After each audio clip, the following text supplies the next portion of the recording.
Il gin, il distillato adesso che va più di moda. Per quanto riguarda i cocktail che vanno più di moda, al giorno d'oggi, lo vediamo noi nei consumi anche al locale, è Moscow Mule e Gin Tonic. Abbiamo spesso un problema, è che il cliente non sa realmente che cos'è il gin.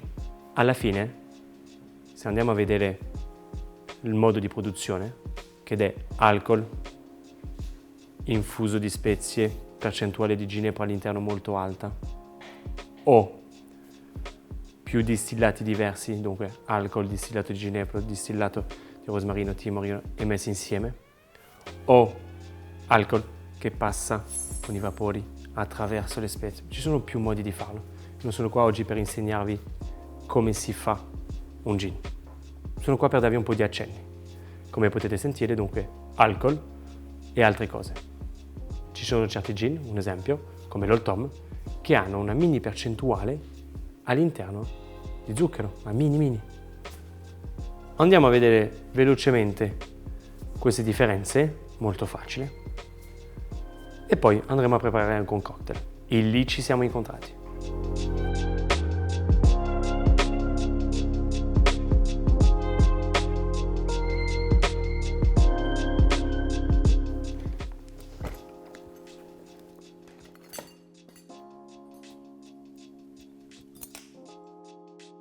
Andiamo a scoprire il mondo un po' del gin tonic.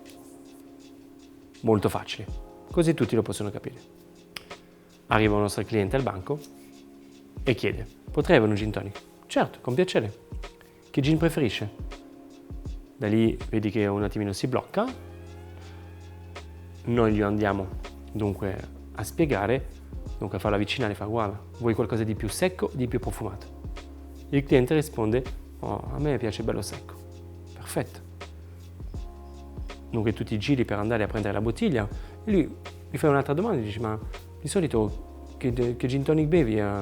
Ah, io Hendrix. Hendrix al giorno d'oggi è uno dei gin più profumati che noi abbiamo sul mercato. E lì capisci che il cliente non sa come ordinare, o gli è stato spiegato male o non è informato sul mondo del gin. Non ve li ho messi dal più secco al più profumato, ve li vado semplicemente ad indicare. Qui abbiamo un gin molto secco, tra l'altro 57 gradi, si chiama Navy, bello pungente. Nella sua famiglia, dunque, abbiamo un altro gin del genere a 57 gradi. Quindi quando qualcuno ti dice voglio un gin bello aggressivo, bello secco, ci siete.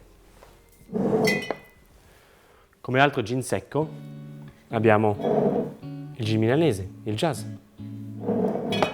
Dunque, quando qualcuno vuole un gin tonic, se vai su questi gin poco profumati, vai sul sicuro.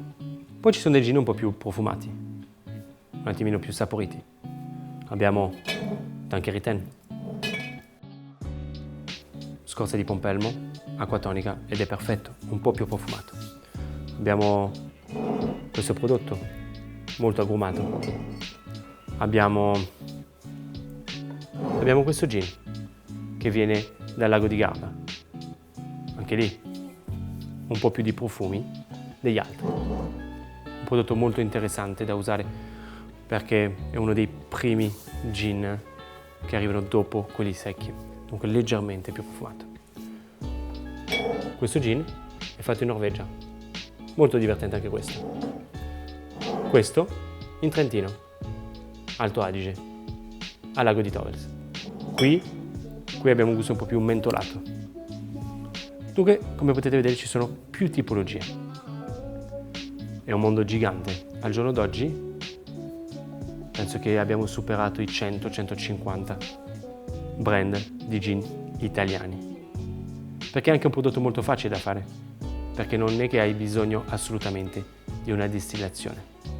È semplicemente, dunque, alcol e altre spezie, e come vi ho detto può essere anche fatto in compound, che è un insieme di più distillati. Poi ci sono altri gin che sono quasi profumi. Piacciono, Piacciono tantissimo. Abbiamo il Monkey. Qui abbiamo 47 spezie diverse, Monkey 47, e il prodotto è anche a 47 gradi. Qui abbiamo un prodotto molto intenso. Andiamo a prendere questo. Sono dei ragazzi romani che lo fanno. Qui, in questo caso qua, le spezie vengono infuse, non vengono poi ridistillate. A quel punto abbiamo un prodotto, come potete vedere voi, scuro. Si vede che c'è avuto un'infusione e soprattutto molto profumato. In questo caso qua, a me questo prodotto mi piace utilizzarlo per delle varianti dunque dolci o anche un Aviation, che è un cocktail fatto dunque con limone, violetta, maraschino e gin, molto secco. Ci aggiungi dunque una punta di gin di Madame che lo profuma molto. Questo alle olive nel Negroni è stupendo. Non è che bisogna fare tanto. 30 ml di vermouth, 30 ml di Campari, 20 ml di questo gin. E hai un cocktail ottimo. La cosa che adesso voglio dire è semplicemente, sia per il cliente finale, sia per il bartender, leggere l'etichetta ogni tanto non fa mai male. Che vedete un attimino dunque che tipologia di gin è, che gradazione alcolica. Assaggiarlo, così vedete qual è il più profumato e qual è il più secco, e informare il vostro cliente ogni tanto. Dunque un esempio, quando qualcuno a me mi dice voglio un gin secco e mi chiede un Monkey Tonic, a quel punto gli dici guarda, prossima volta se per caso non c'è il Monkey chiedi un gin profumato, perché questo è molto profumato. Elegantemente. Il gin tonic si può servire in un tumbler alto o in un bicchiere da vino, una moda che è iniziata in Spagna. Loro hanno anche questi cuboni giganti e da lì entra tutto meglio. Poi dicono che con l'acqua tonica i profumi rimangono più all'interno e tutto. Non dimentichiamoci che il gin tonic è nato un po' come aiutante anche a digerire malattie e altro, e soprattutto è un drink easy.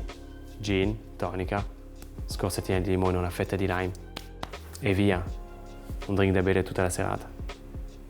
Di tutti questi gin utilizzerò Lutz, perché all'interno ha un po' di fiori con l'Elderflower e si sposerà benissimo nella mia variante sul gin tonic. In questo cocktail andiamo a mettere 3 ingredienti, 4 se contiamo la decorazione: acqua tonica, fiore edibile, Lutz e un distillato di lici che è stato messo in infusione con i fiori di pisello. Questo cocktail l'abbiamo chiamato Lici siamo incontrati. Qua siamo stati molto bravi per il nome. In questo caso qua i fiori di pisello rilasciano dunque questo colore viola molto intenso. Prendo un cucchiaio e vado a mettere 5 ml, dunque un bar spoon abbondante del mio preparato.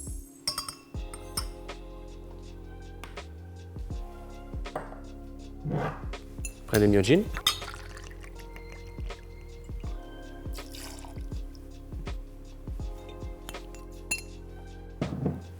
acqua tonica,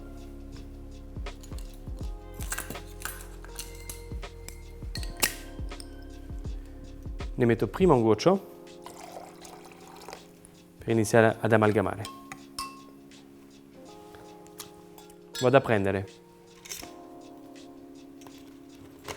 del ghiaccio trasparente,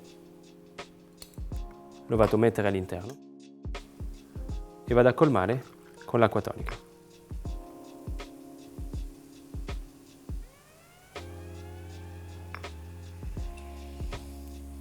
Con una pinza vado a mettere un fiore edibile, in questo caso qua bianco mi piace, lo vado ad appoggiare sul cubetto, una carezza solo per amalgamare, e come potete vedere il ghiaccio è sparito. Abbiamo un ghiaccio completamente trasparente.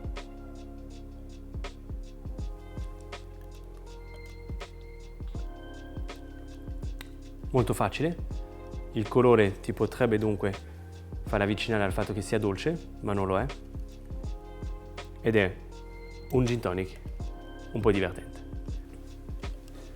Ecco a voi, lì ci siamo incontrati.